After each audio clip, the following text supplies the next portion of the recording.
बघा मी भाजी केली दोडक्याची, त्याच्या मी ह्या शिरा काढून ठेवल्या होत्या. हे बघा असं एक मूठभर ह्या शिरा आहेत. ह्या घातलेत का आपण धुवूनच दोडकी त्याच्या आपण पिलरनीच्या साली काढणार आहोत. ते झालं की आपण ह्या आपल्याला जसं तिखट हवं त्याप्रमाणे मी ह्या 4 मिरच्या घेतल्या आहेत. ह्या मिरच्या घालते. नंतर लसणीच्या 5-6 पाकळ्या,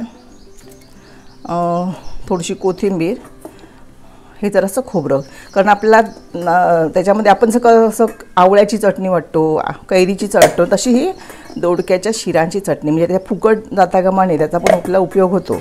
आणि आता याच्यामध्ये आपण मीठ घालणार आहोत चवीनुसार. आणि हे बघा, आणि नंतर ना मी वरनं फोडणी देणार आहे त्याला चांगली, म्हणजे त्याचा ह्याचा शिरांचा हिरवटपणा आहे ना तो निघून जातो.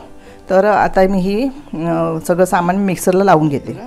मीठ आपण घातलं होतं ना, आता ही थोडीशी साखर चवीपुरती, आणखीन पाणी घालून आपण हे बारीक मिश्रण चटणी वाटून घेऊया.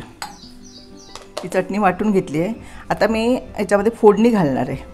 तर बघा हे इथे तापत ठेवलं आहे भांडं, त्याच्यामध्ये अगदी 1 चमचाभर तेल गरम करत ठेवते.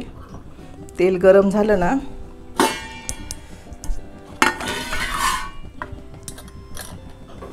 जरा तेल गरम होऊ द्यायचं, नंतर मग गॅस कमी करायचा. हे बघा थोडीशी मोहरी, आता मी गॅस कमी करते.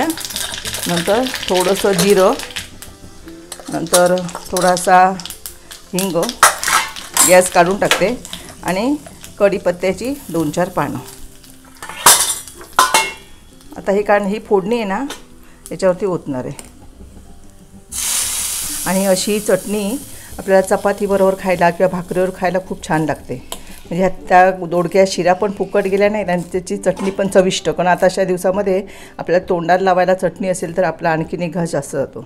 तर अशा प्रकारे ही दोडक्याच्या सालींची चटणी तयार झाली. तर मित्रांनो, जेव्हा तुम्ही दोडक्याची भाजी कराल तेव्हा अशा प्रकारे दोडक्याच्या सालींची चटणी नक्की करून बघा. हा व्हिडिओ तुम्हाला कसा वाटला हे आम्हाला कमेंट करून नक्की सांगा. तसेच चॅनलवरील इतरही विविध व्हिडिओ नक्की बघा आणि चॅनलला सबस्क्राईब करायला विसरू नका.